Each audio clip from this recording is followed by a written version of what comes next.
Send her away before the season begins. I won't have her ruining Honoria's chances." The words slithered through the crack in the study door, sharp and deliberate. Lord Calen Thornwood, Duke of Velmore, went very still in the adjacent parlor, his tea growing cold in his hands. "My dear, surely that's unnecessary." A man's voice, weak with appeasement. "Unnecessary?" The woman's laugh was brittle as broken glass. "She's plain, awkward, and every eligible man who might have looked at Honoria will waste his time pitying the late wife's daughter instead. Send her to your sister in Northumberland. Tell everyone she's ill. Tell them anything. Just make her disappear." Calen set down his cup without a sound. He'd come to Briarwood Manor on a matter of business. His solicitor had discovered an old entailment dispute between the Thornwood and Ashford estates that required Lord Hadrian Ashford's signature. A simple errand, a brief inconvenience. He had not expected to hear a woman being erased. "Morwenna, Sibella is my daughter."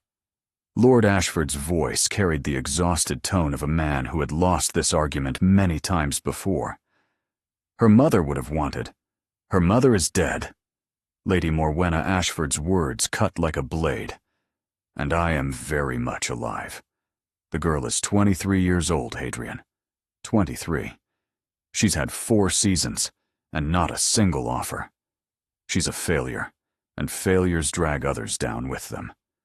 I won't have her shadowing Honoria's debut like some specter of inadequacy. She's hardly had a fair chance. You've kept her in the background at every event, dressed her in colors that wash her out. Because she has nothing to recommend her. No beauty, no charm, no accomplishment worth mentioning. She reads too much, speaks too directly, and has the social grace of a startled hare. A rustle of silk, footsteps pacing.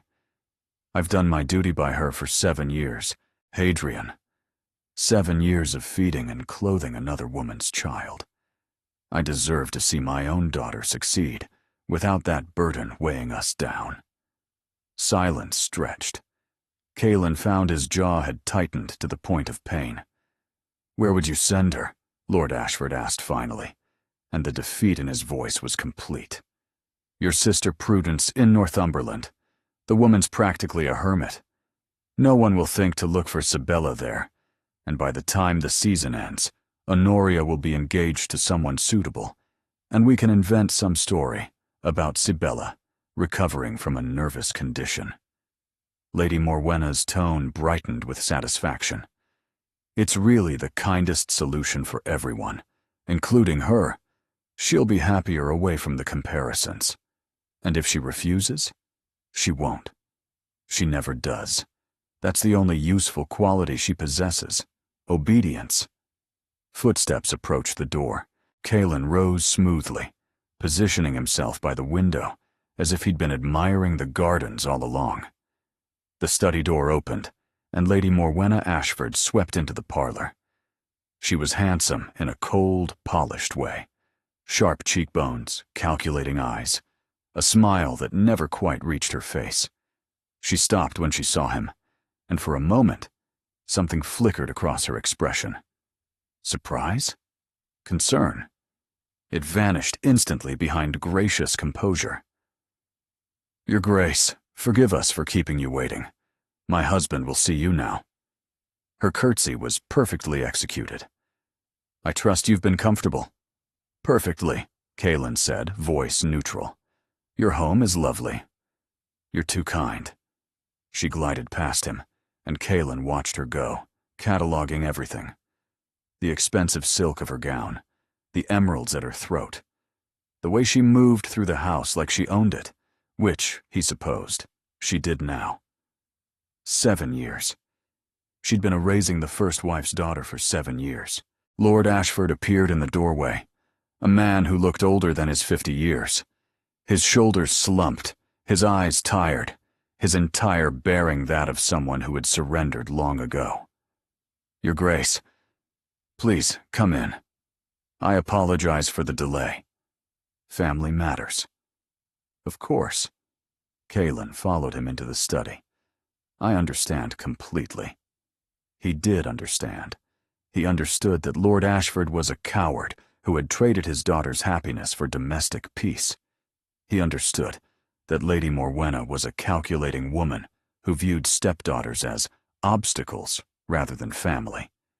He understood that somewhere in this house, a young woman named Sibella was about to be discarded like an inconvenient piece of furniture. And he understood, with a clarity that surprised him, that he was not going to let that happen. The business was concluded in 20 minutes. The entailment dispute required nothing more than a signature and a handshake. Lord Ashford seemed relieved to have something simple to focus on, some task that didn't require him to choose between his wife and his conscience. "Will you stay for dinner, Your Grace?" Lord Ashford asked as they concluded. "My wife would be honored. I'm afraid I must decline. However." Kalen paused, as if the thought had just occurred to him. "There is another matter I hope to discuss.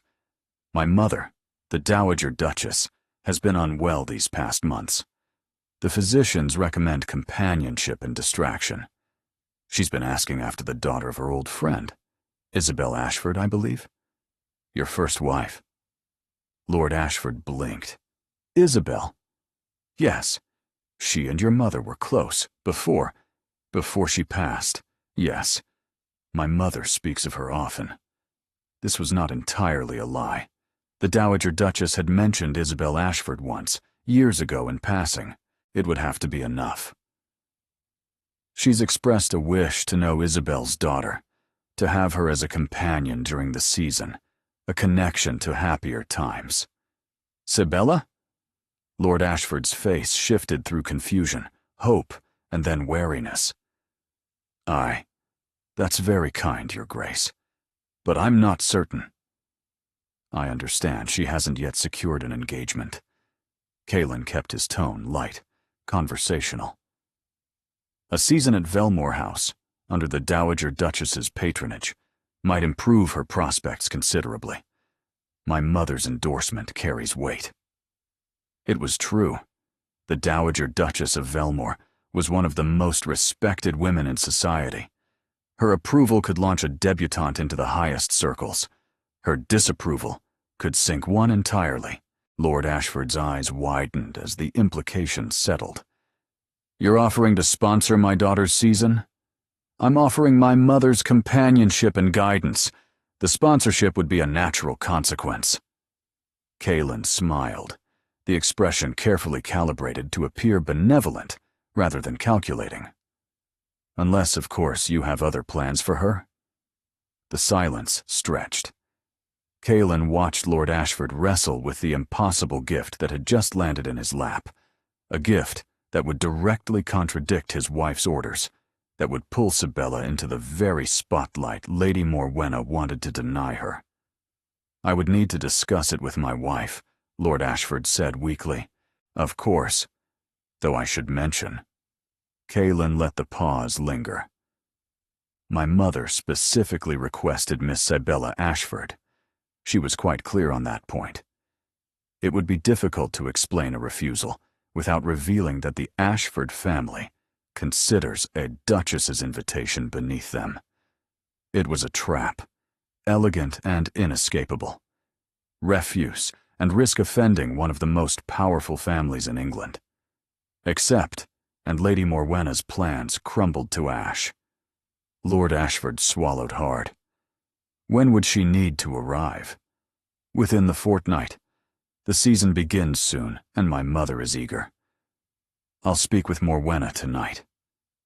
"Excellent." Kalen rose, extending his hand. "I look forward to welcoming Miss Ashford to Velmore House. I'm certain she and my mother will find much to discuss." He was halfway to the door when Lord Ashford spoke again, voice strained. "Your Grace, why? Why would you do this for a girl you've never met?" Kalen turned. For a moment he considered telling the truth. "Because I heard your wife call her a burden. Because I watched you fail to defend her. Because someone should fight for her, even if you won't." Instead, he said simply. My mother asked. I am not in the habit of refusing her. He left Briarwood Manor with the afternoon sun warm on his face and a knot of something unfamiliar tightening in his chest. He had just invited a stranger into his home, a stranger he'd never seen, never spoken to, whose only recommendation was that she was about to be thrown away by the people who should have protected her. It was impulsive, reckless, completely unlike him. And yet, as his carriage pulled away, Kaelin found he didn't regret it at all. He only wondered what Sabella Ashford would think when she learned that her life was about to change, and that a duke she'd never met had been the one to change it. The letter arrived on a Tuesday, sealed with the Thornwood crest in deep crimson wax. Sabella Ashford read it 3 times before the words made sense. The Dowager Duchess of Velmore requests the pleasure of your companionship for the duration of the season. Velmore House, London. She looked up at her father, who stood by the window, refusing to meet her eyes. I don't understand. It's an invitation. His voice was flat. From the Dowager Duchess. She was a friend of your mother's, apparently. Your mother mentioned many things you were too young to remember. He turned, finally, and something in his expression made Sabella's chest tighten. Guilt. He looked guilty. This is an opportunity, Sabella. The Duchess's patronage could change everything for you. Could it? Sabella kept her voice carefully neutral. She had learned over 7 years to keep her voice carefully neutral. It was safer that way. Her stepmother swept into the room, and the temperature dropped. Lady Morwenna's smile was fixed in place, brittle as ice over a frozen pond. Sabella, darling, such wonderful news. The Dowager Duchess herself requesting your company. How fortunate. The word fortunate dripped with venom. I thought, Sabella said slowly, that I was to visit Aunt Prudence in Northumberland. Something flickered in her stepmother's eyes. Rage, quickly suppressed. Plans change. This is a far superior arrangement. You'll have access to the finest society, the best opportunities. Everything we could have hoped for you. Everything we could have hoped, as if Lady Morwenna had ever hoped for anything but Sabella's disappearance. When do I leave? Sabella asked. Friday. The Duke of Velmore himself has offered to escort you to London. His estate borders ours to the north. He'll collect you in his carriage. Her stepmother's smile tightened. How generous of him. The Duke of Velmore. Sabella knew the name, of course. Everyone knew the name. Lord Kaelin Thornwood, 31 years old, unmarried, wealthy beyond measure, and notoriously selective about his company. He attended few social events, took no mistresses that anyone knew of, and had rejected every marriage prospect his mother had presented for the past decade, and now he was personally escorting her to London. Why? The question escaped before Sabella could stop it. Why would a duke trouble himself with— Does it matter? Lady Morwenna cut in sharply. You've been given an extraordinary opportunity. Try not to ruin it with your usual awkwardness. She turned to leave, then paused at the door. And for heaven's sake, wear something that doesn't make you look like a governess. The door clicked shut. Sabella stood in the silence, the letter still clutched in her hands, trying to understand how her life had just shifted beneath her feet. The Duke arrived precisely at 10 on Friday morning. Sabella watched from her bedroom window as the carriage rolled up the drive.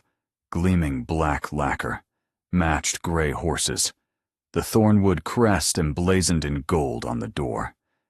It was the kind of carriage that announced its owner's wealth without shouting it. Confident, restrained, powerful. The door opened, and he stepped out. She'd seen the Duke of Velmore once before, 3 years ago, at the Whitford ball. He'd been standing alone near the terrace doors, watching the dancers with an expression of profound boredom. She remembered thinking that he looked like a man who had been carved from marble and accidentally given breath. Handsome, cold, and utterly untouchable. He looked the same now. Tall, broad-shouldered, dark hair swept back from a face all sharp angles and controlled intensity. His eyes, even from this distance, seemed to see everything and reveal nothing. Why was he here? Why had he done this? A knock at her door. "Miss Sibella, the Duke is waiting." She descended the stairs with her heart pounding against her ribs. Her stepmother stood in the entrance hall, smile firmly in place, performing gracious hospitality for their distinguished guest. Honoria hovered nearby, golden curls perfectly arranged, watching Sibella with barely concealed resentment. And the Duke was looking at her. Not through her, not past her, not at some point over her shoulder. At her. His gray eyes tracked her descent with an intensity that made her skin prickle. "Miss Ashford." His voice was low, smooth, and utterly unreadable. "It's a pleasure to finally meet you." Finally, as if he'd been waiting. "The pleasure is mine, Your Grace," she curtsied, grateful that her voice remained steady. "I'm deeply honored by your mother's invitation. She's eager to meet you. She speaks often of your mother." Something flickered in his expression, too fast to read. "I understand they were close. So, I'm told." Sibella had no memory of this alleged friendship. Her mother had died when she was 16, and in the years since, her father had rarely spoken of her. "I look forward to hearing the Dowager Duchess's memories. I'm certain she'll be happy to share them." Silence fell. Lady Morwenna stepped forward, filling it with practiced charm. "Your Grace, won't you stay for refreshment before your journey? The roads can be so tedious." "Thank you, but no. We should depart if we're to reach London before dark." His gaze hadn't left Sibella's face. "Miss Ashford, are you ready?" She wasn't ready. She was not remotely ready for any of this. For London, for the Dowager Duchess, for a season under the patronage of one of the most powerful families in England. She was not ready to spend hours in a carriage with a man who looked at her like he was solving a puzzle she didn't know she'd presented. But she had learned, long ago, that readiness was a luxury she couldn't afford. "Yes, Your Grace," she said. "I'm ready." The carriage was as impressive inside as out. Burgundy velvet seats worn soft with age, polished brass fittings that caught the morning light, windows framed with silk curtains the color of aged wine. The air smelled faintly of leather and cedar, masculine and warm. Sibella settled onto the bench across from the Duke, acutely aware of how the space seemed to shrink with him in it, how his long legs nearly touched hers, how his presence filled every corner of the carriage's interior. She folded her hands in her lap, trying to make herself as small and unobtrusive as possible. Old habits, hard to break. The Duke said nothing as the carriage lurched into motion. He simply watched her, that same assessing gaze, as if cataloging everything about her and finding it. What? Wanting? Interesting. She couldn't tell. The silence stretched, broken only by the creak of wheels and the steady rhythm of hooves on the road. Sibella found herself studying the carriage's details to avoid his eyes. The brass handle worn smooth by countless hands, the small scratch on the window frame, anything but the man across from her. "You're uncomfortable," he said finally. It wasn't a question. Sibella felt her cheeks heat. "I'm unaccustomed to such generosity from strangers, Your Grace. We're not strangers. Our families have been neighbors for generations. And yet we've never spoken before today. No." He tilted his head slightly. "We haven't. Does that trouble you?" "It makes me wonder why you're speaking to me now." The words came out sharper than she intended. Sibella braced herself for displeasure. She had learned over 7 years. that men of rank did not appreciate being questioned by women of none. But the Duke only smiled, a small smile, barely there, but real. My mother asked for you specifically. I am merely honoring her request. That's not an answer. No, he agreed. It isn't. Silence again. The carriage swayed gently as it turned onto the main road. Sibella stared out the window at the passing countryside, the hedgerows bright with spring growth, the distant spire of a village church, a farmer leading his plow horse across a field, intensely aware of his presence across from her. The breadth of his shoulders, the stillness of his hands resting on his thighs, the way he occupied space like a man who had never been denied anything. Your stepmother, he said abruptly, seems displeased by this arrangement. Sibella's breath caught. I couldn't say, Your Grace. Couldn't you? His voice was mild, but something in it made her look at him directly. His eyes were intent, searching. She seemed quite eager to see you go to Northumberland instead. The blood drained from her face. How do you? The walls at Briarwood Manor are thinner than Lady Morwenna realizes. He'd heard. God in heaven, he'd heard everything.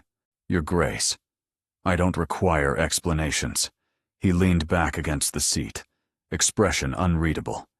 I merely wanted you to know that I understand the situation you're leaving behind, and that you won't find the same treatment at Velmore House. Sibella's throat tightened. Pity. This was pity. He'd heard her stepmother call her a burden, a failure, an obstacle to be removed, and now he was rescuing her like some broken-winged bird. I don't need charity, she said, and the words came out hard, defensive. Good, because I'm not offering any. His gaze held hers. My mother genuinely did know yours, and she genuinely does want your company. I merely expedited the invitation. Why? The question hung between them, sharp and unavoidable. For a long moment he didn't answer. Then, quietly, because someone should have asked you what you wanted, and no one did. Sibella felt something crack in her chest, a fissure in the wall she'd built around herself, the wall that kept her safe, kept her small, kept her invisible. You don't know me, she whispered. No, he agreed, but I'd like to. The carriage rolled on toward London, and Sibella sat in the swaying silence, trying to remember how to breathe. Velmore House was a palace. Sibella had expected grandeur. The Thornwoods were one of the oldest families in England, their wealth legendary. But the reality still stole her breath. The London townhouse rose 4 stories high, its facade gleaming white stone and tall windows that caught the afternoon light.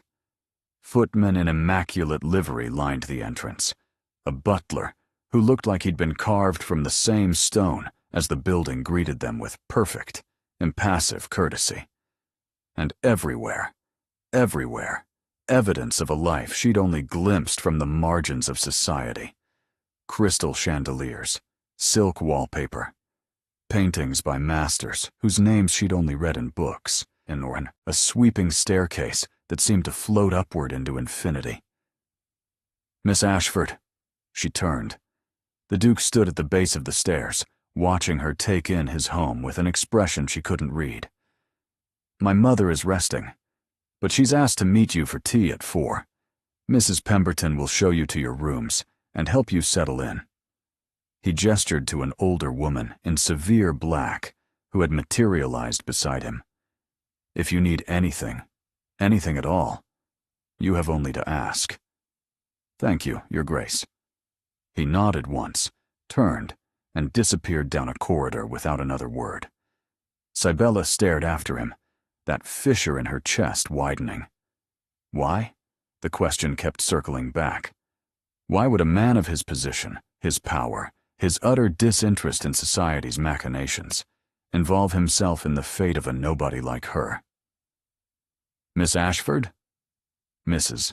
Pemberton's voice was kind, but efficient. If you'll follow me. The rooms assigned to her were larger than the entire upper floor of her space at Briarwood. A sitting room done in soft blues and creams, a bedroom with a four-poster bed draped in embroidered silk, a dressing room stocked with gowns she had never seen before. Gowns in rich, jewel tones, nothing like the washed-out pastels her stepmother had insisted upon. "The Dowager Duchess had these made for you," Mrs. Pemberton said, noting her shocked expression. "She remembered your mother's coloring. Said you'd likely have the same." Sibella touched the sleeve of a deep emerald gown, the fabric impossibly soft beneath her fingers. Her mother's coloring. Dark hair, pale skin, eyes that her father had once called the color of winter storms.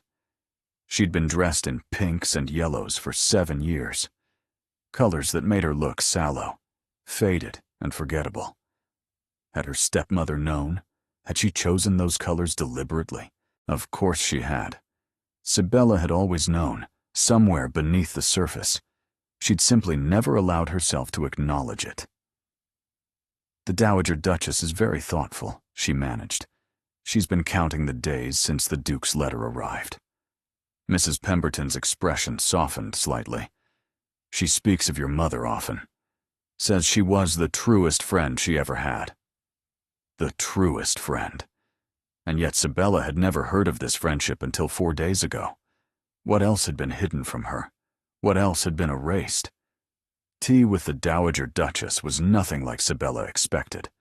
She'd braced herself for interrogation, for the sharp assessment of a powerful woman evaluating a potential project.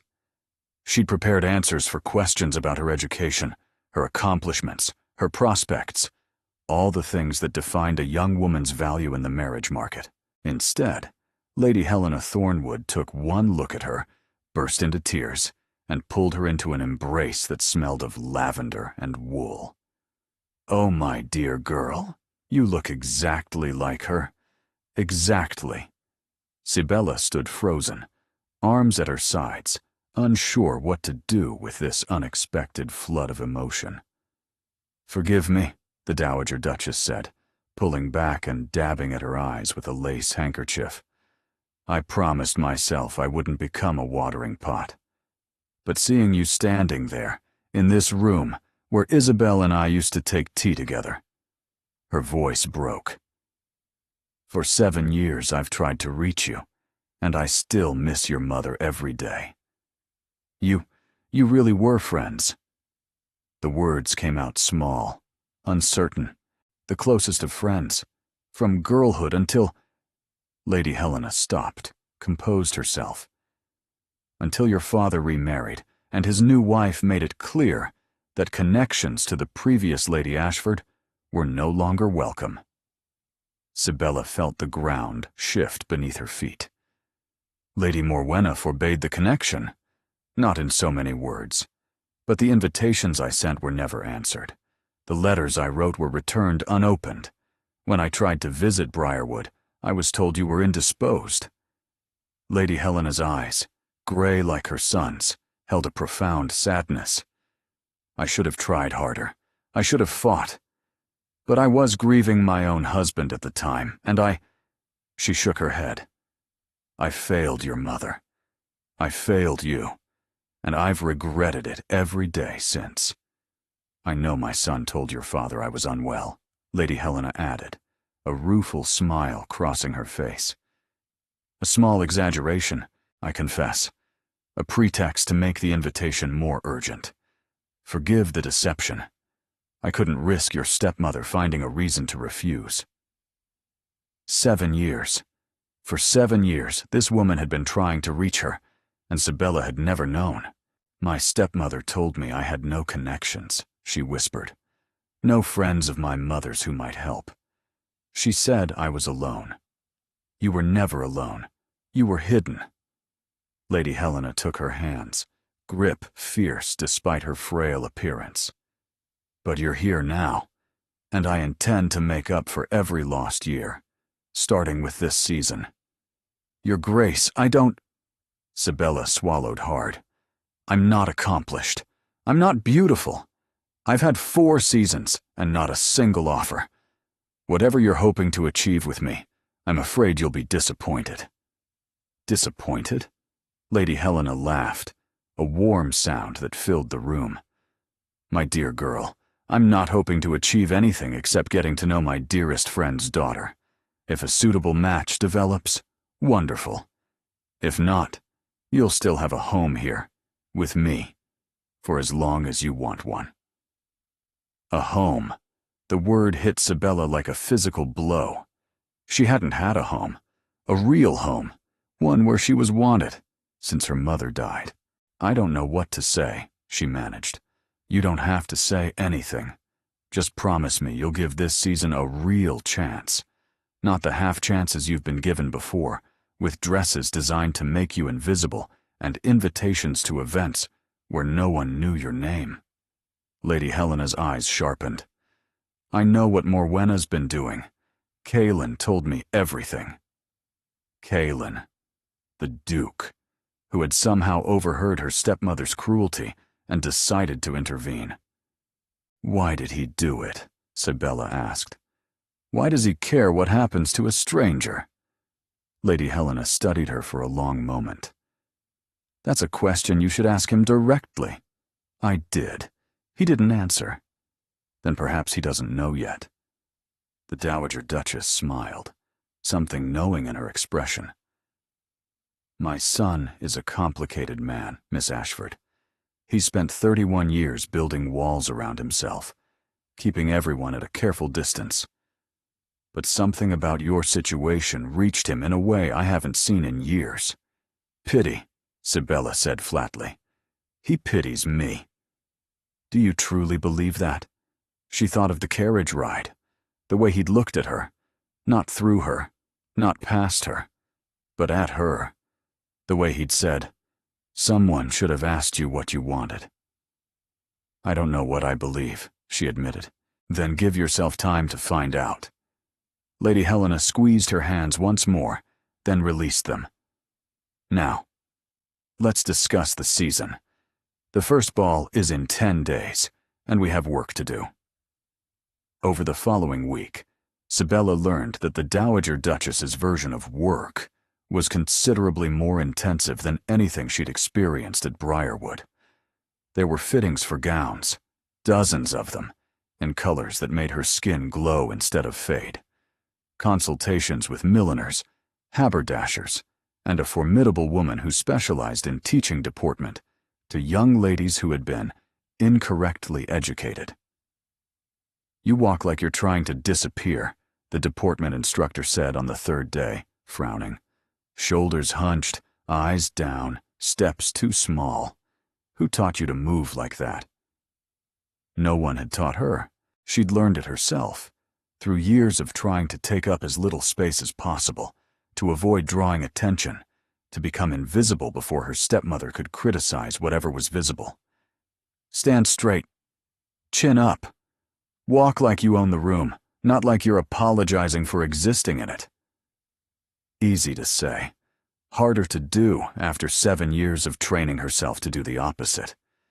But she tried. Every day she tried. And every day she saw the Duke. He was present at breakfast, usually buried in correspondence or newspapers, speaking little. He appeared occasionally at dinner when his mother insisted, making polite conversation that never quite reached warmth. He passed her in corridors, nodded in acknowledgement, and continued on his way without pause. He was unfailingly courteous, unfailingly distant, unfailingly impossible to read. And yet, there were moments, small moments that she couldn't quite explain. The morning she came down early and found him alone in the breakfast room, staring out the window with an expression of profound exhaustion. He'd looked up when she entered, and for just a second, the mask had slipped. She'd seen something raw underneath, something lonely. The afternoon she'd been practicing her deportment walk in the garden, not realizing anyone was watching, and had turned to find him on the terrace above. He'd inclined his head slightly, almost a bow, and the corner of his mouth had curved in what might have been a smile. The evening she'd stumbled on the stairs, tired and overwhelmed, and his hand had shot out to steady her before she even knew he was there. His grip had been warm, firm, and surprisingly gentle. He'd held her just a moment too long before releasing her and stepping back. "Careful, Miss Ashford," he'd said, voice low. "It would be a shame to ruin my mother's plans with a broken ankle." "Your mother's plans," she'd echoed. "Not yours?" He'd paused. Something had flickered in his eyes. That same, unreadable intensity. "My mother's plans and mine are not always the same. And what are your plans, Your Grace?"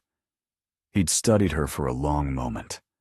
Then, quietly, "I'm still determining that."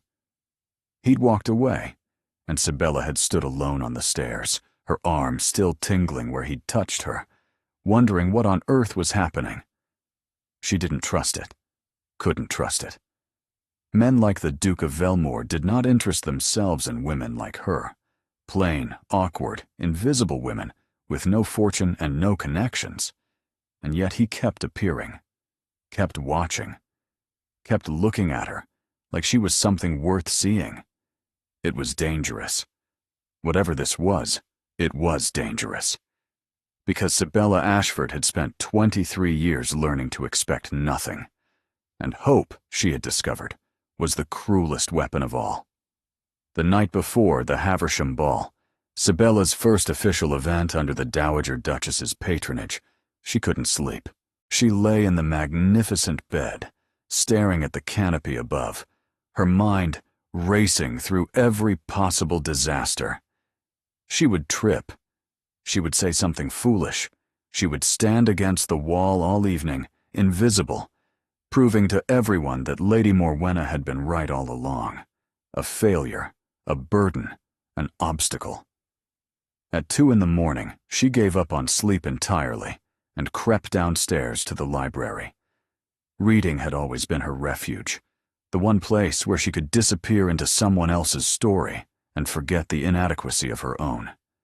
The library at Velmore House was vast, a 2-story cathedral of books, with rolling ladders and deep leather chairs and the lingering scent of old paper and wood polish. She'd discovered it on her second day and had been finding excuses to return ever since. What she hadn't expected was to find it already occupied. The Duke sat in one of the leather chairs near the dying fire, a glass of something amber in his hand, staring at the flames with an expression of such profound weariness that Sibella froze in the doorway. He looked up. The weariness vanished, replaced by that familiar, unreadable mask. "Miss Ashford, you should be asleep." "So should you, Your Grace." The words came out before she could stop them. She braced herself for censure. Speaking to a duke with such familiarity was not done, especially by a woman in her position. But he only smiled. That small, barely there smile she'd seen once before in the carriage. Touché. She should leave, should apologize, and retreat to her room, and pretend this never happened. But her feet carried her forward instead, into the warm glow of the firelight, toward the chair across from his. "May I?" He gestured with his glass. "Please." She sat. The silence stretched between them, not uncomfortable exactly, but charged with something she couldn't name. The fire crackled. Somewhere in the house, a clock chimed the quarter hour. "You're nervous about tomorrow," he said finally. "Not a question." "Is it that obvious?" "You've been wound tight as a bowstring all week. My mother noticed. The deportment instructor noticed. Even Mrs. Pemberton noticed, and she notices very little that doesn't involve household management." Sibella felt heat climb her cheeks. "I apologize if I've been difficult." "You haven't been difficult. You've been terrified." His eyes met hers, and the intensity in them made her breath catch. "What are you afraid of, Miss Ashford?" Everything. She was afraid of everything. Of failing publicly. of proving her stepmother right, of hoping for something better and having that hope crushed, of whatever was happening between them, this strange tension that made her skin prickle whenever he was near. "I'm afraid," she said slowly, "of being seen." His brow furrowed. "I don't understand. For 7 years, I've made myself invisible. It was safer that way. If no one noticed me, no one could criticize me. If I took up no space, I couldn't be accused of taking up too much." She stared at the fire, unable to meet his eyes. "And now your mother wants to put me on display in front of all of London, and I don't. I don't know how to be seen anymore. I've forgotten how." Silence. Then quietly, "You've never been invisible to me." Her head snapped up. He was watching her with an expression she'd never seen before. Something raw, something unguarded. The mask had slipped again, and underneath it was a man who looked almost as lost as she felt. "From the moment I heard your stepmother speak about you," he continued, voice low, "I saw you. Not the version she described, the burden, the failure, the obstacle. I saw someone who had been systematically erased by people who should have cherished her. And I thought—" He stopped, jaw tightening. "What did you think?" "I thought that someone needed to remind her she existed, that she mattered." His eyes held hers, that she deserved to be seen. Sibella couldn't breathe. The air between them had grown thick, heavy with words neither of them was saying. "Why do you care?" she whispered. "You don't know me." "I know enough." He set down his glass, leaning forward. "I know you've been treated abominably by people who should have protected you. I know you've spent years shrinking yourself to survive. I know you're braver than you realize. Coming here, accepting my mother's invitation, preparing to walk into a ballroom full of strangers who will judge you on sight." His voice dropped. "And I know that when you finally stop being afraid, you're going to astonish everyone, including yourself." Tears burned behind her eyes. She blinked them back furiously. "You can't know that." "Can't I?" He rose from his chair and crossed to hers, dropping to one knee so their eyes were level. This close, she could see the faint lines around his eyes, the shadow of stubble along his jaw, the gray of his irises that shifted like storm clouds. "Tomorrow night," he said, "you're going to walk into the Haversham ball on my arm, not my mother's. Mine. And every person in that room is going to see exactly what I see. A woman who has been underestimated her entire life. A woman who is about to prove everyone wrong." "Your arm?" Her voice came out strangled. "But that will— people will talk. Let them." His hand covered hers, warm and solid. "I told you in the carriage that I wanted to know you. I meant it. And if escorting you tomorrow is the first step toward that, then I'll gladly endure whatever gossip follows." She should pull away. Should remind him of the impropriety, the implications, the 1,000 reasons why a duke should not kneel before a nobody in a darkened library at 2 in the morning. But his hand was warm, and his eyes were sincere, and for the first time in 7 years, someone was looking at her like she mattered. "Why are you doing this?" she asked, one last time. He was silent for a long moment.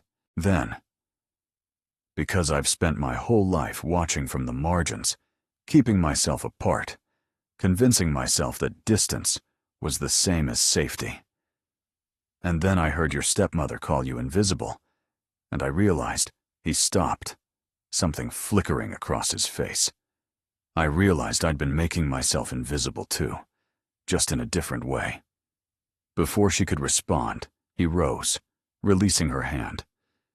"Get some sleep, Miss Ashford. Tomorrow is going to be a long day." He walked out of the library without looking back. Sibella sat alone in the firelight, her hand still tingling where he'd touched her, wondering if she'd just imagined the entire conversation. She hadn't imagined it, but she wasn't sure she understood it either, and she was beginning to suspect that the Duke of Velmore was far more dangerous than any ballroom full of judgmental strangers. The Haversham Ball was a crush of silk and candlelight, and the overwhelming scent of hothouse flowers. Sibella stood at the entrance to the ballroom, her hand resting on the Duke's arm, and felt every eye in the room turn toward them. Whispers rippled through the crowd like wind through wheat. Fans fluttered, heads bent together. "Steady," Kaelin murmured, so low only she could hear. "You're doing beautifully." She wasn't doing beautifully. She was trembling, her heart racing, her breath coming too fast.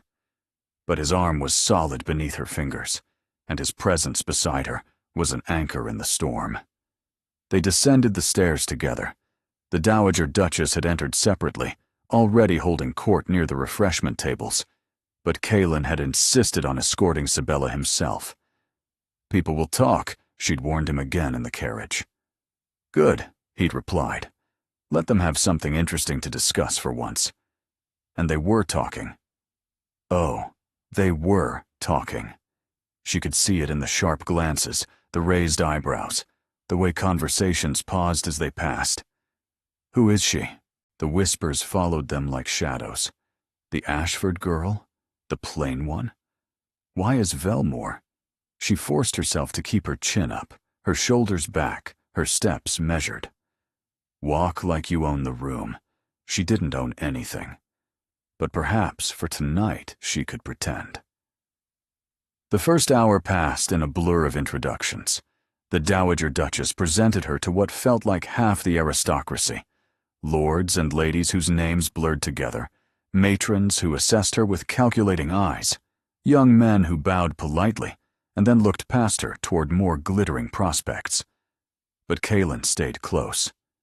Not hovering, not possessive, just present. A steady warmth at her side that made everything else bearable. "You're attracting attention," he said during a brief lull, when they'd retreated to a quieter corner near the terrace doors. "Unwanted attention. Not all of it unwanted." His eyes swept the room.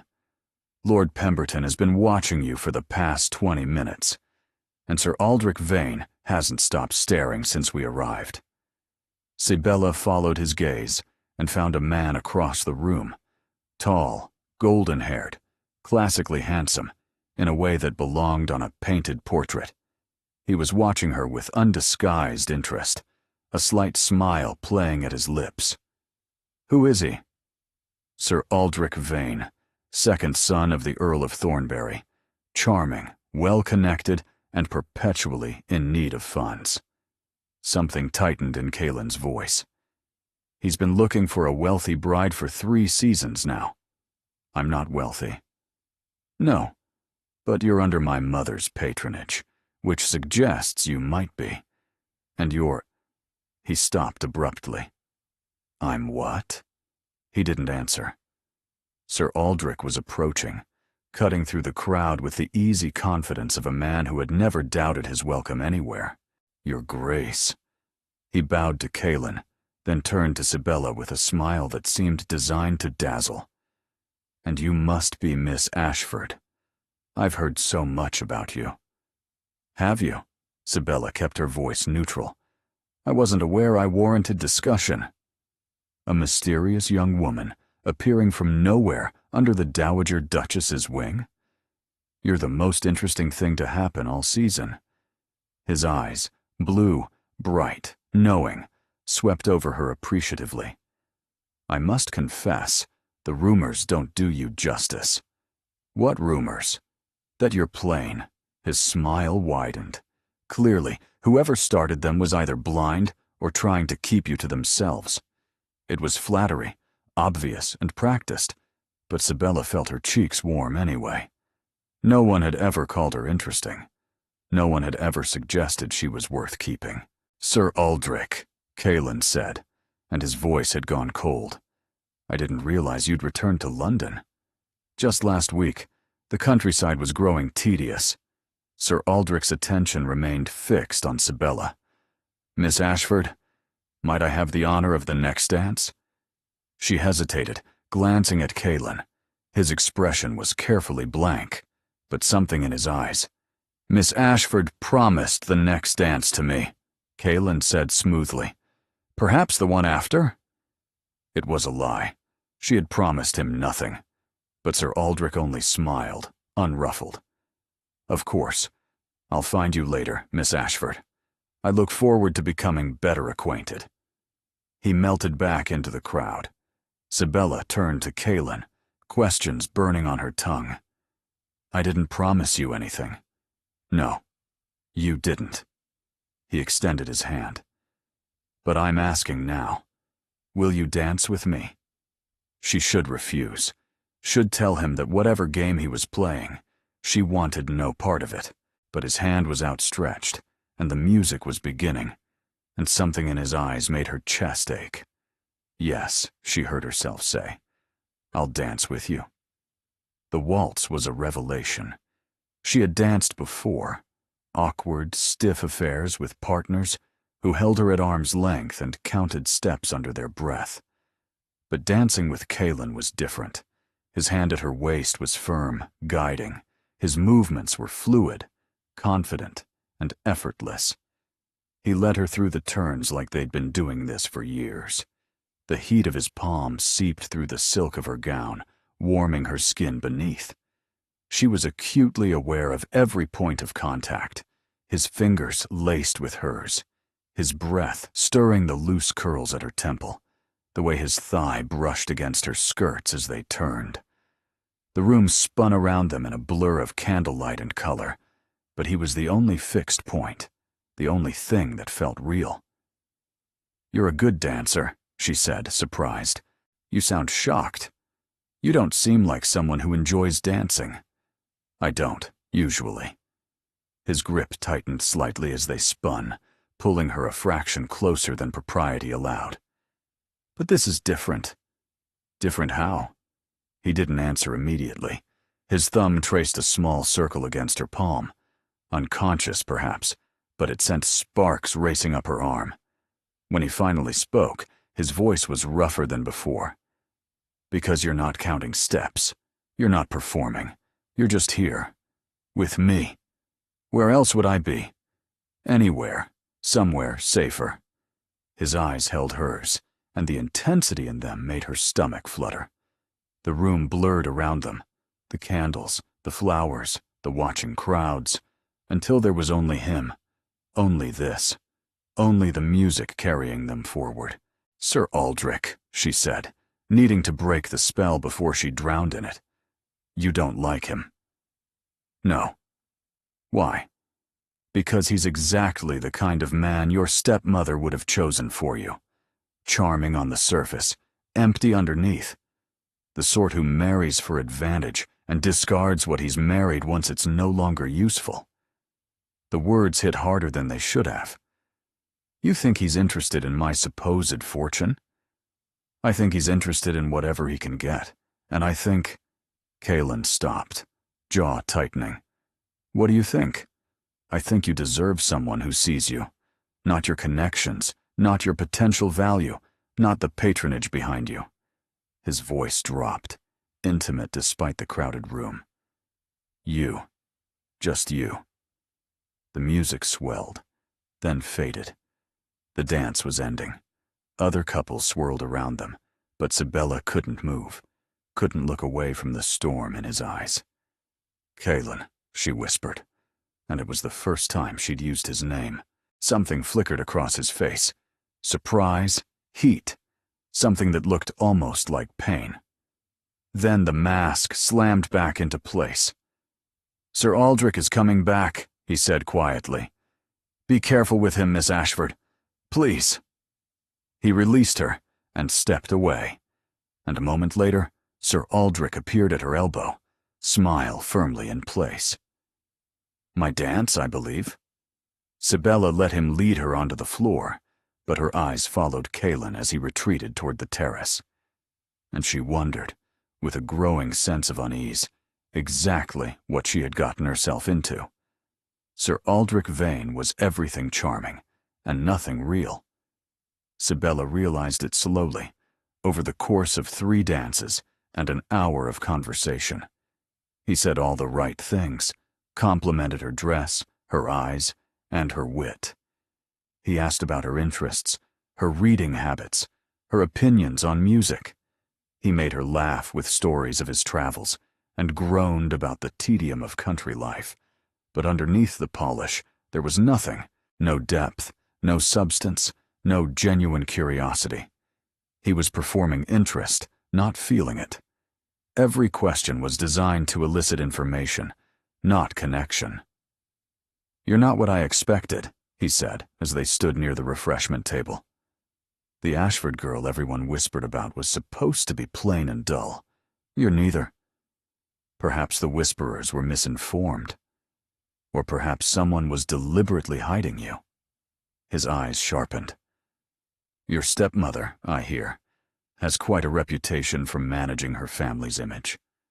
Sibella went still. "I don't know what you mean." "Don't you?" He leaned closer, voice dropping. "I've heard things, Miss Ashford, about your seasons before this one, about the dresses you were given, the events you were steered toward, the way you were always positioned just out of sight." His smile turned knowing. "Someone didn't want you to succeed." The words should have felt like validation. Instead, they felt like violation, her private humiliation laid bare by a stranger's prying. "That's quite a lot of speculation, Sir Aldrich." Is it speculation? Or is it the truth that everyone's been too polite to say aloud? He straightened, expression shifting to something almost sympathetic. "I'm not trying to cause you pain, Miss Ashford. I'm trying to help you understand the game you're playing." "I'm not playing any game. Everyone plays games. The only question is whether you know the rules." He glanced across the room to where Kaelin stood in conversation with an elderly lord. "Take the Duke, for instance. Why do you think he's taken such an interest in you?" "His mother was friends with mine." "His mother?" Sir Aldrich laughed softly. "Yes, that's the official story, isn't it? The Dowager Duchess's sentiment for an old friendship. How touching." His eyes returned to hers. "But the Duke doesn't do anything without calculation, Miss Ashford. He's spent a decade avoiding entanglements, refusing courtships, keeping everyone at arm's length, and suddenly he's escorting an unknown girl to balls and dancing with her like she's the only person in the room?" He shook his head. "That's not sentiment. That's strategy." "Strategy for what?" "That's what I'm trying to determine." He stepped closer, close enough that she could smell his cologne. Expensive. Cloying. "You're new to this world, Miss Ashford. You don't understand how it works. Men like Thornwood don't rescue damsels out of kindness. They acquire assets. And right now, you're an asset of unknown value." The words slithered into her chest and coiled there, cold and venomous. "You don't know him," she said, but her voice wavered. "I know his type. I know this world." Sir Aldrich's smile was almost gentle. "I'm not your enemy, Miss Ashford. I'm the only person in this room willing to tell you the truth. Whatever the Duke's game is, you're a piece on his board, not a player. The sooner you understand that, the better equipped you'll be to protect yourself." "And what would you have me do? Reject his family's hospitality? Insult the Dowager Duchess? I would have you keep your eyes open." He pressed something into her hand, a card, his calling card. "And I would have you know that there are other options. Other people who might value you for yourself, not for whatever strategic purpose you serve." Before she could respond, he bowed and disappeared into the crowd. Sibella stood alone, the card clutched in her fingers, Sir Aldrich's words echoing in her skull. An asset of unknown value, a piece on his board. Was it true? Had she been fooling herself, believing that Kaelin's interest was genuine? He was a duke, one of the most powerful men in England. Why would he trouble himself with a nobody like her, unless there was something to gain. She thought of the library, the way he'd knelt before her, taken her hand, looked at her like she mattered. The things he'd said. I saw someone who had been systematically erased. Someone needed to remind her she existed. Had that been calculation too? A strategic performance designed to win her trust? She didn't know. She couldn't know. And the uncertainty was unbearable. "Miss Ashford," Kaylin's voice came from behind her. "Is everything all right? You look pale." She turned. He was watching her with concern, that same intensity she'd found so compelling and now found terrifying. "I'm fine, just tired." "Vane upset you?" It wasn't a question. His jaw tightened. "What did he say?" "Nothing of consequence." "Sibella," her name on his lips, low and urgent. "What did he say?" She met his eyes, and something cracked inside her. All the fear, all the doubt, and all the questions she'd been suppressing, they surged up at once. "He said you were playing a game, that you don't do anything without calculation, that I'm an asset, not a person." Her voice shook. "Is it true?" Kaylin went very still. "You believe him?" "I don't know what to believe." Tears burned behind her eyes. "I don't know you. I don't know why you're doing any of this. You heard my stepmother call me a burden, and suddenly you're rescuing me.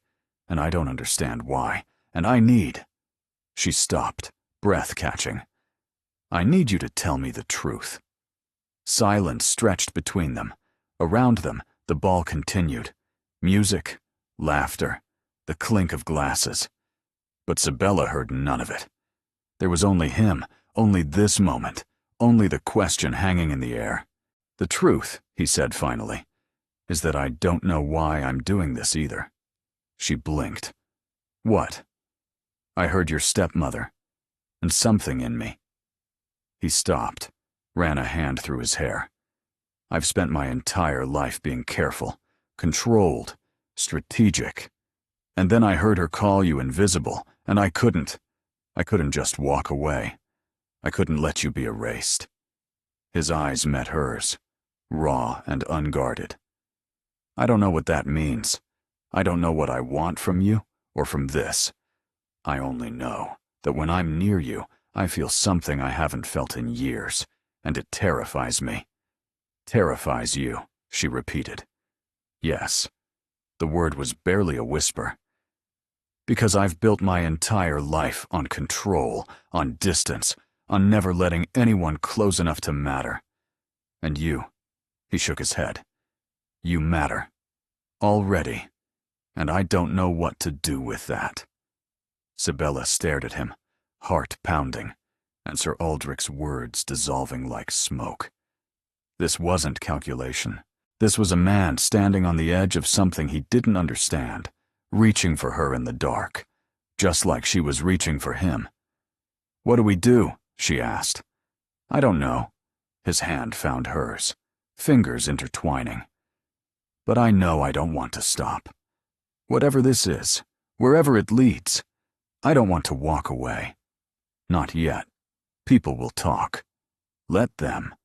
Your reputation means nothing if I spend my life alone in a fortress I built myself." His grip tightened. "I'm tired of being invisible too, Sibella. I'm tired of watching life from the margins. And I think—" He stopped, something vulnerable crossing his face. "I think maybe we could learn to be seen together." A tear slipped down her cheek. He caught it with his thumb, the touch achingly gentle. "Don't cry," he murmured. "Not here. Not where they can see." "I'm not crying because I'm sad." She laughed, watery and broken. "I'm crying because I think I believe you. You should believe me. It's the most honest I've been in years." The music shifted, a new dance beginning. Neither of them moved. "Take me outside," she whispered. "Please. I need air." He led her through the crowd, out the terrace doors, into the cool darkness of the garden. The night air hit her like a blessing, sharp and clean after the suffocating heat of the ballroom. They stood together in the moonlight, hands still clasped, breathing the same silence. And Sibella realized, with a certainty that settled into her bones, that whatever came next, there was no going back. She had been seen, she had been chosen, and for the first time in her life, she was going to choose back. The garden at Haversham House was a labyrinth of hedges and moonlight, designed for exactly the kind of private conversations that shouldn't happen. Sibella and Kaelin walked in silence, their footsteps muffled by the grass, their hands still intertwined. The music from the ballroom drifted after them, faint and dreamlike, as if the world they'd left behind was already fading. "My mother will wonder where we've gone," Kaelin said finally. "Let her wonder." He glanced at her, surprised. "That's not like you." "Perhaps I'm tired of being like me." She stopped beneath a trellis heavy with climbing roses, their white petals glowing silver in the moonlight. "Perhaps I'm tired of being careful and cautious and invisible." "Perhaps," she turned to face him, "perhaps I want to be reckless for once." Something shifted in his expression. That careful control he wore like armor began to crack. "Sibella, you said you didn't want to walk away. Neither do I."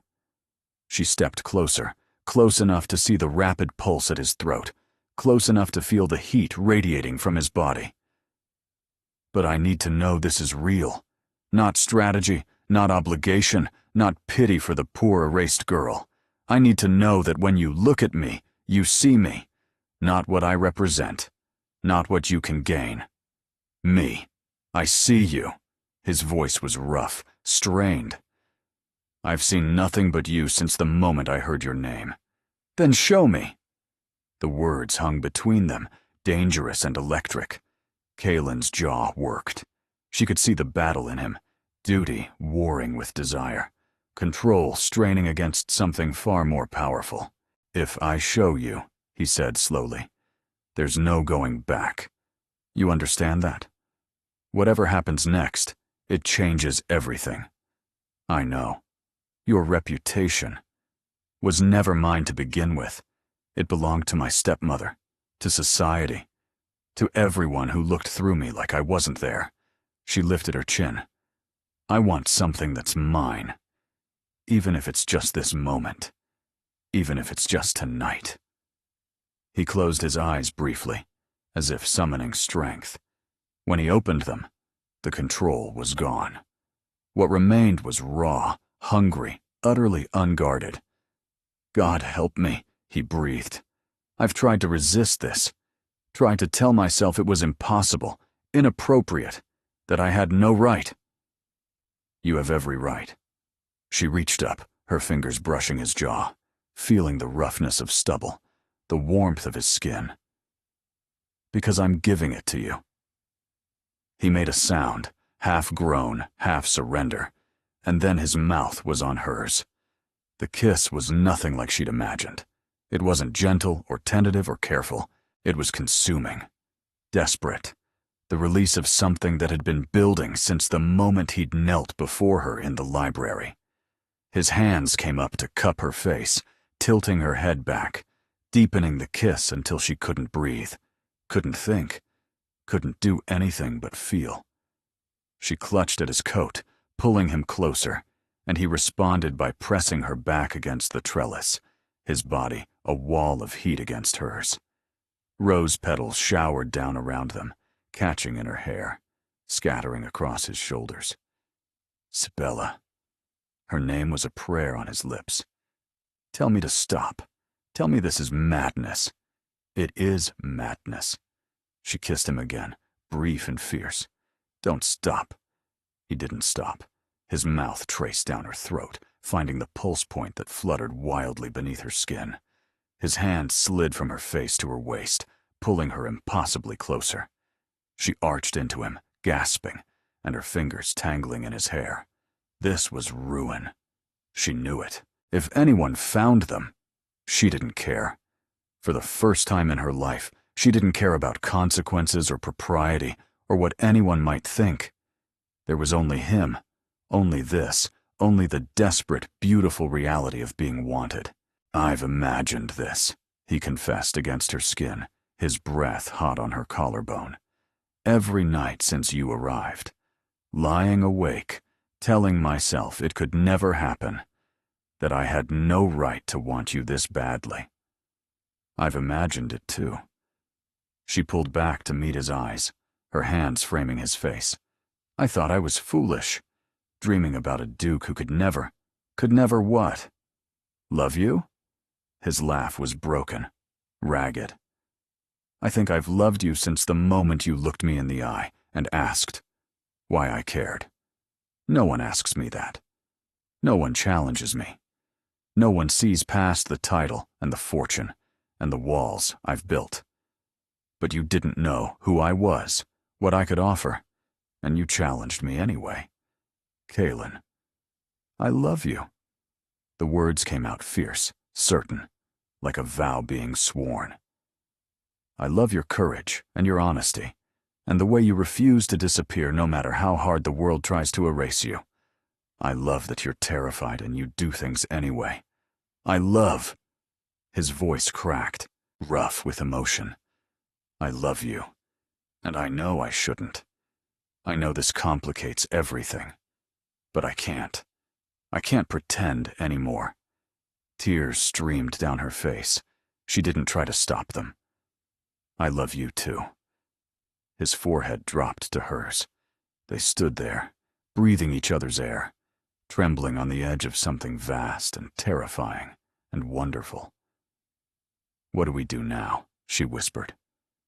I don't know, but I know I'm not letting you go. His arms tightened around her. Whatever comes, scandal, opposition, your stepmother, my obligations, we face it together. Do you understand? You're not invisible anymore. You're mine, and I protect what's mine. And you're mine. She kissed him again, softer this time, pouring everything she felt into it. I protect what's mine, too. They stayed in the garden until the music stopped, until the carriages began departing, until the moon had crossed half the sky. When they finally returned to the ballroom, disheveled and glowing, every eye turned toward them. Let them look, Sibella thought. Let them see. She was done hiding, done shrinking, done being erased. Whatever storm was coming, she would face it standing tall, and she wouldn't face it alone. The storm came faster than either of them expected. By noon the next day, the gossip had spread through London like wildfire. The Duke of Velmore and the mysterious Miss Ashford, seen emerging from the Haversham Gardens after midnight, her hair disordered, his cravat askew. The way they'd looked at each other, everyone had seen it. Everyone was talking. Sibella sat in her room at Velmore House, listening to the clock tick, waiting for the inevitable. It came in the form of a letter, delivered by a tight-lipped footman. Not from Kaelin, she hadn't seen him all morning, but from her father. Sibella, you have disgraced this family beyond repair. Lady Morwenna received 3 separate letters this morning, detailing your shameful behavior at the Haversham ball. Whatever spell you've cast on the Duke, it ends now. You will return to Briarwood immediately. A carriage will collect you at 4 o'clock. Do not attempt to contact Thornwood again. Whatever he promised you, it was a lie. Men like him do not marry women like you. They use them and discard them. Your disappointed father. Lord Hadrian Ashford. The words blurred through her tears. Disgraced. Shameful. Use them and discard them. A knock at her door. She wiped her eyes hastily. Come in. It was Mrs. Pemberton, her expression grave. Miss Ashford? The Dowager Duchess wishes to see you in her sitting room. Sibella's stomach dropped. This was it then. The Dowager Duchess had heard the gossip and was about to send her away in shame. She followed Mrs. Pemberton through the silent corridors, each step heavier than the last. When she entered the sitting room, Lady Helena was standing by the window, her face unreadable. Close the door, the Dowager Duchess said. Sibella obeyed, her hands trembling. "Your Grace, I'm so sorry. I never meant to bring scandal to your house." "Sit down, child." She sat. Lady Helena studied her for a long moment. Then, quietly, "My son came to me this morning. He told me what happened in the garden. He told me he loves you." Sibella couldn't speak. "He also told me he intends to marry you, regardless of the consequences." Lady Helena's expression remained unreadable. "Do you love him?" "Yes." The word came out broken. "More than I thought possible." "And do you understand what marrying him would mean? The scandal won't disappear. Society will never fully accept you. There will always be whispers, always doubts, always people who believe you trapped him or manipulated him or—" "I understand." "Do you?" Lady Helena's voice sharpened. "Because I've seen what society does to women who rise above their station. It's cruel, Miss Ashford. Relentless. They will try to break you." "They've been trying to break me my whole life." Sibella lifted her chin. "I'm still here." Something shifted in Lady Helena's expression. The severity softened into something almost like approval. "Good," she said, "because I received a letter this morning as well, from Lord Ashford. He demands your return. He threatens to publicly denounce any engagement between you and my son as fraudulent, claiming you seduced Caelan for his fortune." The blood drained from Sibella's face. "That's not. I would never. I know." Lady Helena moved to sit beside her. "I know who you are, Sibella. I knew your mother. You have her integrity, her strength, her refusal to be diminished." She took Sibella's hand. "But your father's letter puts us in a difficult position. If he publicly opposes the match, it adds fuel to the scandal.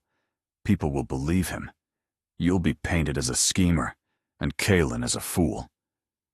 "Then perhaps," Sibella forced the words out, "perhaps I should go, before this gets worse, before I ruin everything for him. Is that what you want?" "No." God, no. She wanted to stay, wanted to fight, wanted to believe that love was enough to overcome everything. But love wasn't enough. It never had been in stories like hers. "What I want doesn't matter," she whispered. "It never has." The door opened. Caelan stood in the doorway, his face pale and his eyes blazing. "I heard," he said. "Every word." Sibella rose, her heart shattering. "Caelan." "You're not leaving."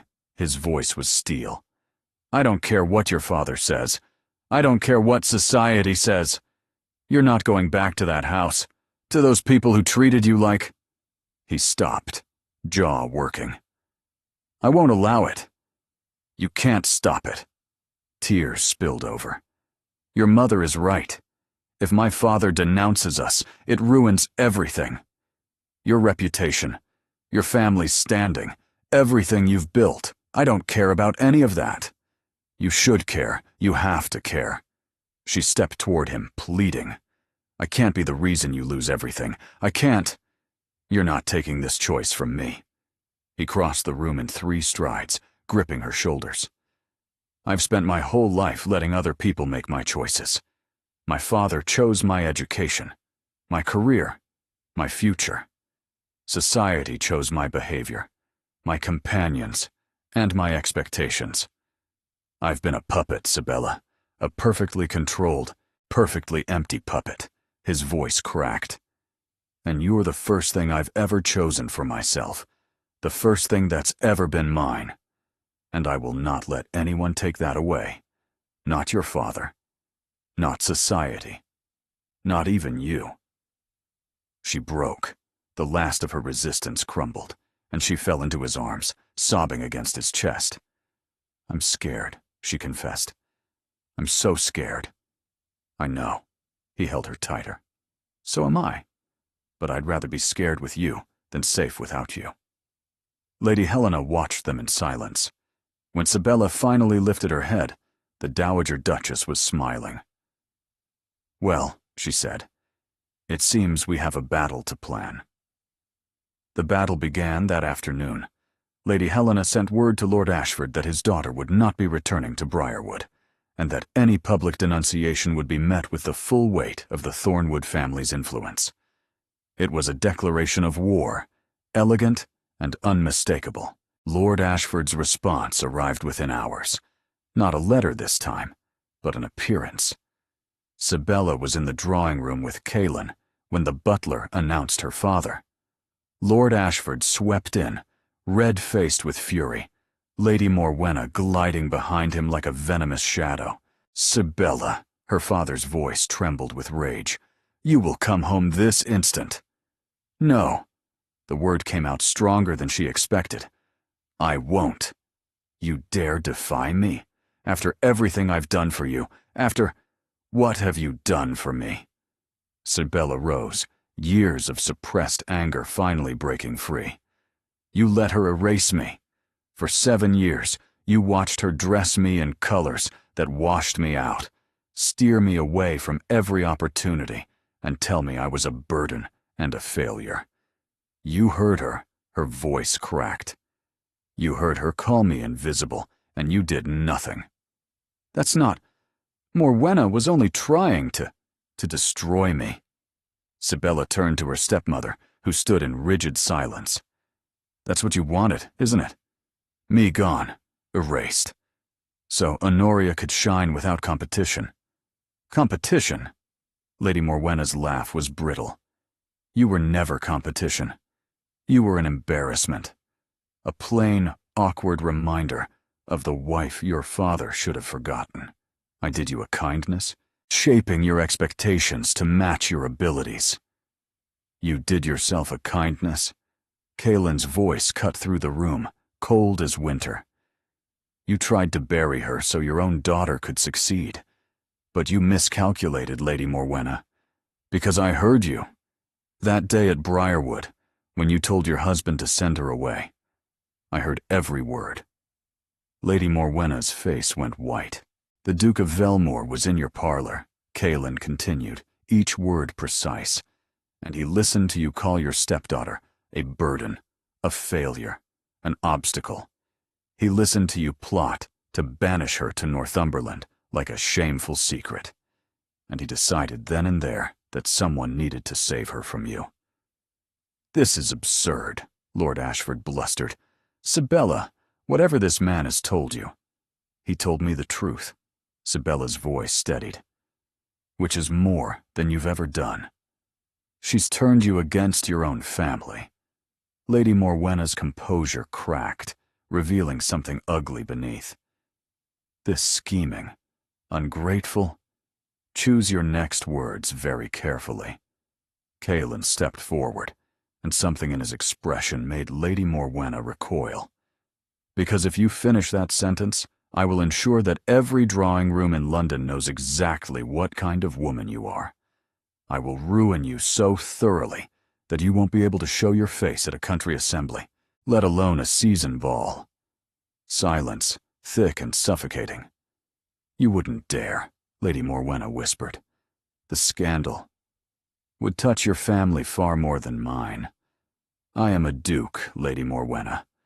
My word carries weight.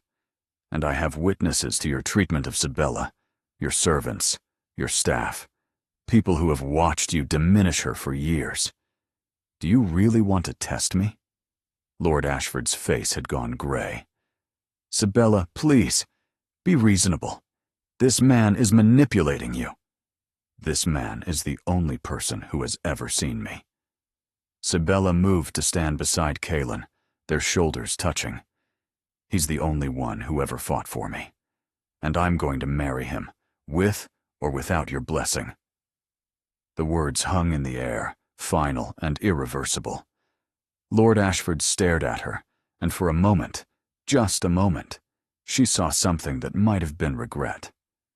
Then Lady Morwenna's hand closed on his arm, and it vanished. "Then you're no daughter of mine," he said hollowly.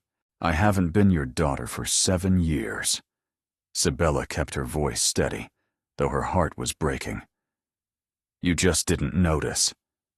They left. The door closed behind them with a sound like a tomb ceiling. Sibella stood in the silence, trembling, feeling the weight of what she'd just done settle over her. Kaelin's arms came around her from behind, solid and warm. "You were magnificent," he murmured against her hair. "I'm terrified." "I know. But you're not alone anymore." He turned her to face him. "Whatever comes next, we face it together. That's what I promised. That's what I meant." She leaned into him, drawing strength from his steadiness. "What do we do now?" she asked. "Now?" He kissed her forehead. "Now we plan a wedding." The engagement announcement appeared in the Times 3 days later. Lord Kaelin Thornwood, Duke of Velmore, to Miss Sibella Ashford, daughter of Lord Hadrian Ashford. The wedding to take place at St. George's, Hanover Square. The ton exploded. Every drawing room in London buzzed with speculation. Who was this Ashford girl? How had she captured the most elusive bachelor in England? Was it a love match or a scandal-forced arrangement? The theories multiplied like rabbits. She'd compromised him. He'd compromised her. It was a business arrangement. It was madness. It was the romance of the century. Through it all, Kaelin remained steadfast. He escorted Sibella to every event, introducing her as his fiancée with unmistakable pride. He danced with her, laughed with her, looked at her, in a way that made even the most cynical observers pause. But the whispers didn't stop.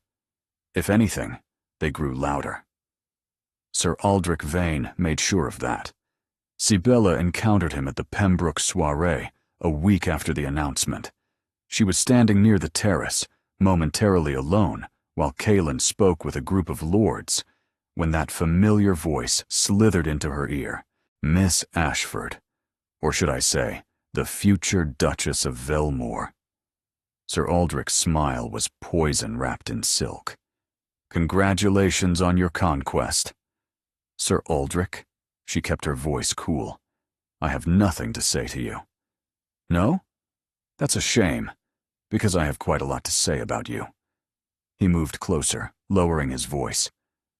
"I've been doing some research, you see, into your family's finances. Did you know your father is nearly bankrupt?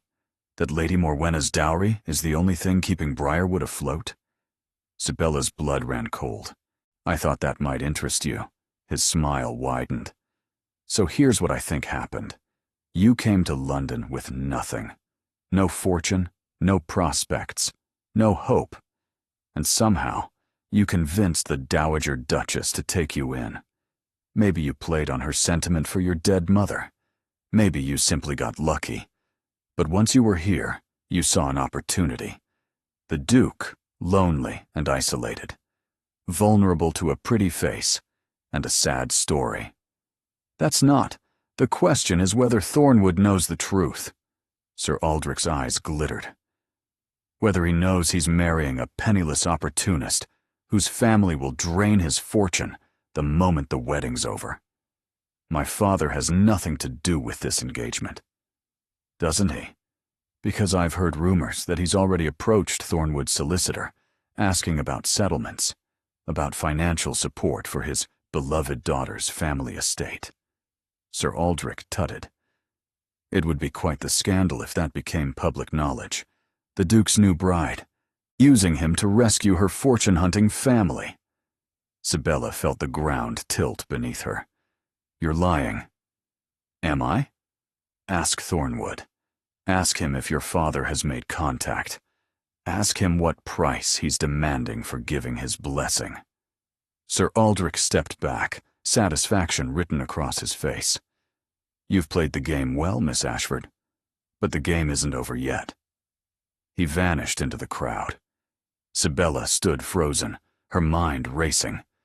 Was it true? Had her father approached Kaelin's solicitor? Had he demanded money in exchange for his blessing? A blessing she'd already rejected, that she'd told him she didn't need? She found Kaelin on the terrace, alone, staring out at the darkened gardens. "We need to talk," she said. He turned, and something in her expression must have alarmed him, because he immediately guided her to a secluded corner, away from prying eyes. What happened? Are you hurt? Sir Aldrich. She forced herself to meet his eyes. He said my father contacted your solicitor. He said my father is trying to extract money from you, that he's demanding settlements, financial support. Sibylla, is it true? The silence was answer enough. Her stomach dropped. Why didn't you tell me? Because it doesn't matter. His hands found hers. Your father sent a letter 2 days ago, demanding compensation for his loss of your dowry and contribution to the family. I refused. You refused. Of course I refused. I'm not marrying you to buy your family's approval. I'm marrying you because I love you. His grip tightened. What your father does is irrelevant. You are not responsible for his greed. But people will think. Sir Aldrich said he'd spread rumors. Let him. Kaelin's voice hardened. Sir Aldrich Vane is a desperate man looking for any weapon he can find. He wanted you, and he didn't get you. And now he's trying to destroy what he can't have. He wanted my supposed fortune. He didn't want me. He didn't deserve you. Kaelin cupped her face, forcing her to meet his eyes. Sibylla, listen to me. I knew about your family's finances before I ever met you. My solicitor investigated the Ashfords the moment I decided to intervene. I know your father is in debt. I know your stepmother married him for his title, not his money. I know that you bring nothing to this marriage but yourself. Tears spilled down her cheeks. Then why? Because yourself is everything. His voice cracked. Don't you understand? I have money. I have titles. I have estates and influence and everything society values. But I had nothing that mattered until I met you. You are not a transaction. You are not a strategic alliance. You are the woman I love, and I would marry you if you were a penniless orphan, with nothing but the clothes on your back. Kaelin, I should have told you about your father's letter. I was trying to protect you, but I see now that was wrong. So here's the truth, all of it. Your father wants money. Society thinks you're a fortune hunter. Sir Aldrich is going to spread every rumor he can invent, and I don't care about any of it. He pressed his forehead to hers. The only thing I care about is whether you still want to marry me. Of course I want to marry you. She laughed through her tears. I've never wanted anything more. Then nothing else matters. He kissed her, soft and fierce. Let them talk. Let them whisper. We know the truth, and the truth is that I chose you. Not your family, not your fortune, not anything, but you. I chose you too. She gripped his coat, pulling him closer. And I'll keep choosing you every day for the rest of my life. Promise me. I promise. He held her in the darkness, and for the first time in weeks, the fear receded. The whispers were still out there, the threats still looming. But they were together. And together, they could face anything. The wedding was planned for 3 weeks hence. In that time, the gossip reached a fever pitch, then slowly, inexorably began to fade. Other scandals emerged. They always did. And the Tun's attention shifted to fresher prey. Sir Aldrich's rumors found some purchase, but they were met with a wall of thornwood influence that proved impenetrable. The Dowager Duchess made it known, through 100 subtle channels, that anyone who slandered her future daughter-in-law would find themselves unwelcome in any home of consequence. Lady Morwenna and Lord Ashford retreated to Briarwood, their social ambitions in tatters. Honoria's debut was postponed indefinitely. No family would risk allying themselves with people who had so publicly opposed a duke. Sibylla found she felt nothing. Not satisfaction, not vindication, not even regret. They had made their choices. She had made hers. The morning of the wedding dawned gray and drizzling. the kind of weather that would have seemed ominous in a fairy tale. But Sibella, standing before the mirror in her wedding gown, felt only calm. "You look beautiful," Lady Helena said, adjusting the veil. "Your mother would be so proud. I wish she could be here. She is here." Lady Helena touched her heart. "In everything you've become, in the courage you've shown, in the love you've found." Her eyes glistened. "Isabel always believed in love, you know. Real love, the kind that demands sacrifice and rewards with joy. She would have been thrilled to see you find it." The church was filled with flowers and candlelight, and faces that blurred into a single impression of witness. Sibella walked down the aisle alone. Her father had refused to attend, and she had no one else to give her away. But Caelan was waiting at the altar, and when she saw his face, nothing else mattered. He looked at her like she was the sun, the moon, every star in the sky. He looked at her like she was the answer to a question he'd been asking his whole life. "You came," he murmured as she reached him. "Did you doubt I would?" "Never." He took her hands. "Not for a moment." The ceremony was brief, traditional, the words echoing through the vaulted space. To have and to hold. For better, for worse, for richer, for poorer, in sickness and in health. But it was the vows they'd written themselves that mattered most. "I vow to see you," Caelan said, his voice steady. "Every day, in every moment. I vow to never let you feel invisible again. I vow to choose you, over duty, over expectation, over everything the world says I should want. You are my choice, Sibella, my only choice. And I will spend every day of my life making sure you never doubt it." Sibella blinked back tears.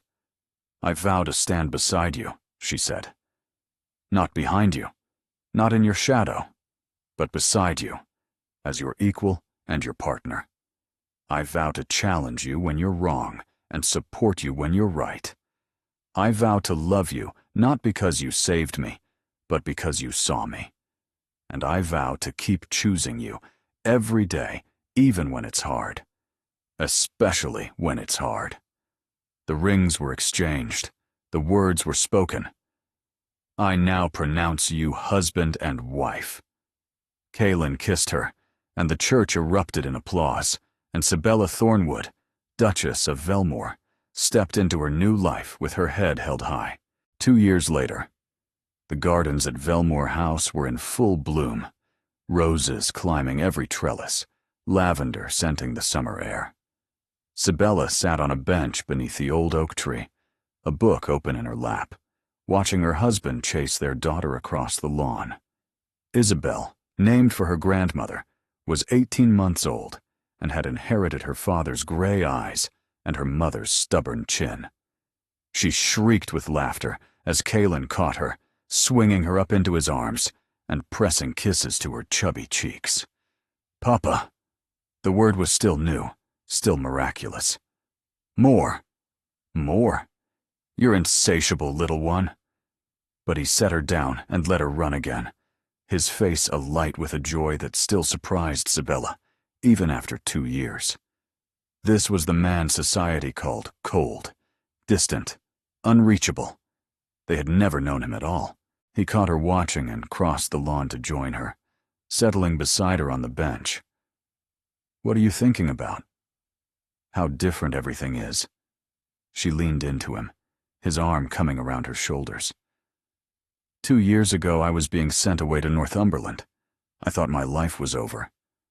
And now?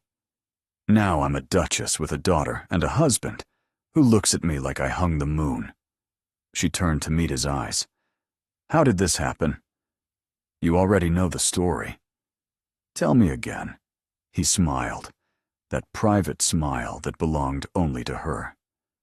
"I was at Briarwood Manor to sign some papers. I heard a woman call her stepdaughter invisible, and I thought—" He paused, choosing his words. "I thought that no one should ever feel invisible, that someone should tell her she mattered." "And did you tell her she mattered?" I tried. His fingers traced patterns on her shoulder. But she didn't believe me at first. She was too wounded, too wary. So I had to keep showing her, day after day, until she finally understood. What did she understand? That she was never invisible, that she was extraordinary, that the people who couldn't see her were blind, not her. His voice dropped. And that I would spend the rest of my life making sure she never doubted her worth again. Sibella's throat tightened. She sounds very fortunate. She sounds much loved. Isabel came running back, demanding to be lifted, and the moment dissolved into laughter and sticky fingers and the beautiful chaos of family life.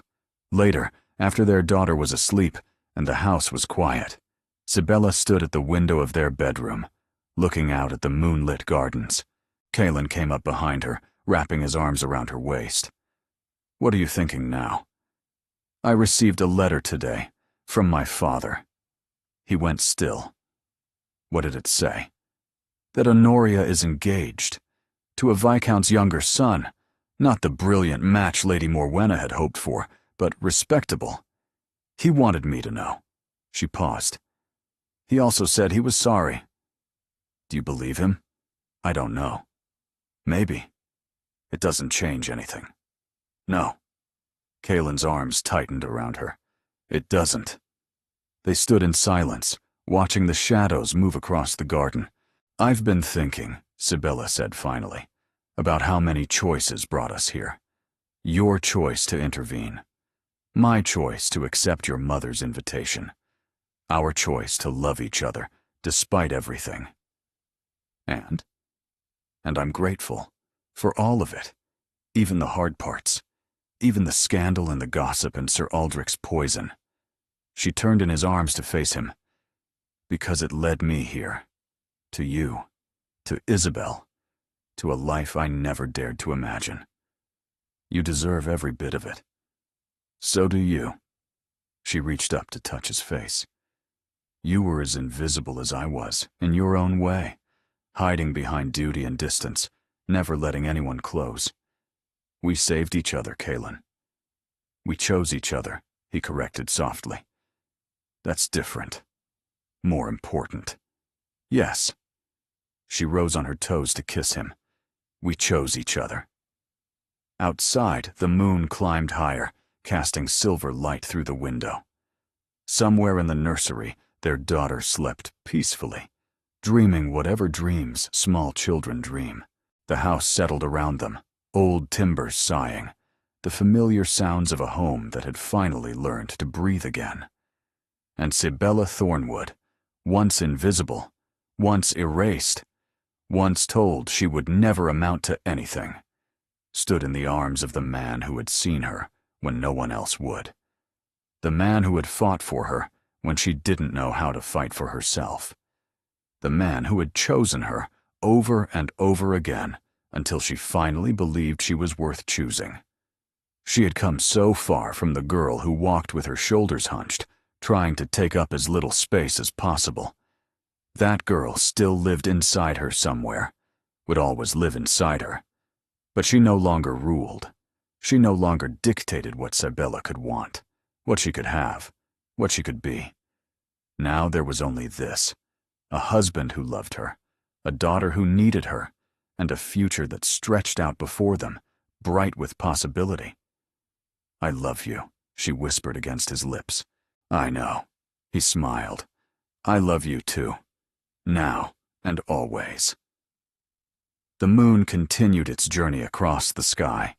The roses nodded in the night breeze, and in the master bedroom of Velmore House, two people who had found each other against all odds held on tight, grateful for every choice that had brought them here.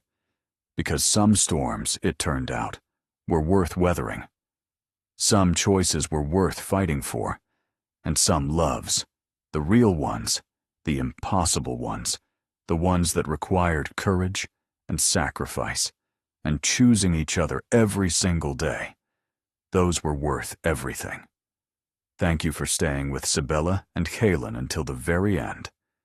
Their story began with the stepmother's cruelty, and a duke's unexpected intervention.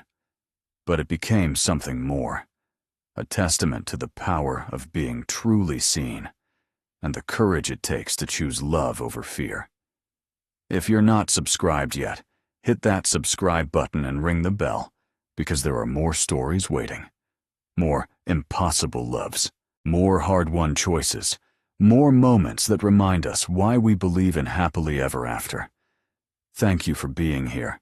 You're the reason these stories exist,